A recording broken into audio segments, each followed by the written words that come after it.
Okay, my student, we are discussing on our subtopic that is the nervous system in mammal. But here in this session, we are going to discuss on the structure of the neuron we are discussing the structure of the nerve cell. Since the last part, we have seen what is the neuron and the components that are found within the neuron. But in this session is where now we try to look on the general structure of the neuron. So the first structure of the neuron, it is called the cell body, or we can call it the soma. So when you see the word soma, it's the same as the structure, the cell body. So what is this cell body? And what is the function of this cell body within the neuron? So here we are saying that the central part of the neuron containing the nucleus and other organelles. It is responsible for neurons metabolic processes. So tunasema kwamba hii ni central part of the neuron. Ni sehemu ya kati ya neuron. Ambapo sasa all of the metabolic activities that are taking place within the neuron are carried out in this part that is the soma or the cell body. So it's the place whereby all metabolic activities that are occurring within the neuron are taking place within this structure, which is called the cell body. When we are saying metabolic activities, that is respiratory metabolism, we know that within the cell is where now different kinds of activities are taking place. So production of the ATP are taking place within these cell bodies. And other metabolic activities that are taking place within the cell. So the same as within the neuron. And that is the first part. And apart from that, we have another part that is found within the neuron, and this is dendrites. So we have to know also what is this dendrites. Here we are saying that the dendrites are branching extensions that receive the signal from the neurons, from other neurons. So they act as an antenna, picking up information from the environment or other neuron. So hii tunasema kwamba dendrite inakuwa kama matawi. Yale matawi ambayo yanapokea information. Yanapokea taarifa kutoka kwenye other part of the body au kutoka kwenye other neuron. And thereafter to send into the cell body. So now you can see here, they act as an antenna. You know the function of antenna, for example, in the insect, is to detect any changes that are occurring within the body. So the same as these dendrites which are occurring within an animal, within the neuron specifically. So that is the dendrites. That is the function, or the main function is to collect the information from other neurons and from the body in general. And apart from that, we have another part which is found within the neuron, and this is axon. This is axon. So we have to know also what is this axon and what is the function of this axon. Here we are saying that the axon is a long slender projection that carries signal away from the cell bodies. So it is like transmission cables. So that carries the signals to other neurons, muscles or glands. So tunasema kwamba hii axon ina act as a transmission cable. I hope you know what is cable. Ile ambayo inatumika ku plug different kinds of sources of light, for example chargers and so on. Kwa hiyo sasa hii axon ina kazi ya kutransmit information kutoka kwenye one part of the body to another part of the body. As here we have said that it is a slender projection that carries signal from one cell body to another cell body. So that they act as the transmission cable, is to transmit the signal. And the function of when we are coming in normal situation, the function of transmission cable is to supply the electricity from other sources. Lakini sasa na hii axon na yenyewe ina act as transmission cable so that it can transfer different kinds of signals or impulse kutoka kwenye sehemu moja kwenda sehemu nyingine, kutoka kwenye cell body moja kwenda kwenye cell body nyingine, au kwenda kwenye neuron nyingine, na hiyo ndio function ya axon. And apart from the axon, also we have another structure which is found within the axon. The part of the structure which is found within the neuron or within the nerve cell.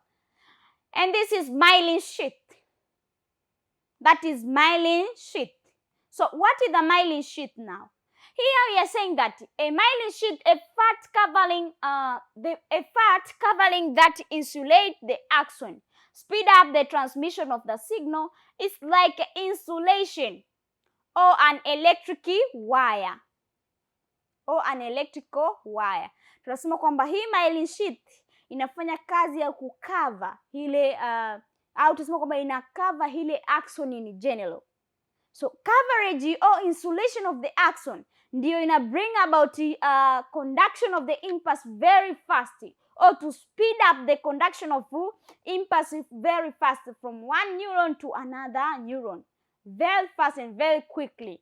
As here we have said that this myelin sheath, they act as insulation or on an electric wire. For example, we have those electric wire, but those electric wire, they contain a plastic material that are covered. Kwa sasa hile kazi ya hile insulation or that plastic material that are occurring within the electric wire is the same as myelin sheath ambayo inapatikana ndani ya axon. So its function is to speed up the rate of transmission of the signals or the nerve's impulse from one region to another. And apart from the myelin sheath, and here you have to know that not all the neurons that are occurring within the body, they have myelin sheath. But we have another neurons, they do not have this myelin sheath. That is something that you have to know. But when the myelin sheath is located within the neuron, that is we call the myelinated neuron. And also we have another part that is node of Lanvia. Node of Lanvia. So what is this now? So here we are saying that this node of Lanvia is the gap in the myelin sheath that allows the signal to jump between sections further to speed up the transmission. So ile gap ambayo inatokea kati ya myelin sheath moja na myelin sheath nyingine ndiyo ambayo tunaita node of Lanvia. Na kazi ya hii node of Lanvia is to speed up the rate of transmission of nerve impulse. We're going more further to see this node of Lanvia, so you'll understand. And apart from that, also we have axon terminals.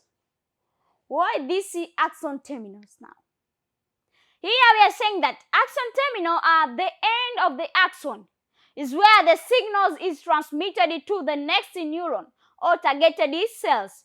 It contains neurotransmitters, chemicals messenger that carries the signals across the synapse. So mwishoni kabisa mwa axon ndipo ambapo kunakuwa na hizi axon terminals.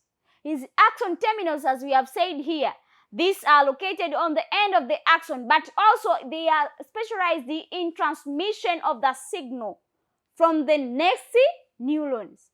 And within these axon terminals is where now there is neurotransmitters and chemical messengers of a certain kind of signal. And apart from that is axon terminal, also within the neurons, it contains the dendrites, as we have already seen, that the dendrites are branched extension of the neuron that receive the signal from other neurons. As we have seen also, it acts as the antenna. And another part which is found within the neuron, it is called the dendron. Remember, we have dendron and the dendrite, so don't mix those two terms. So dendron here, you're saying that is the term used to describe the single large main branch of the dendrite.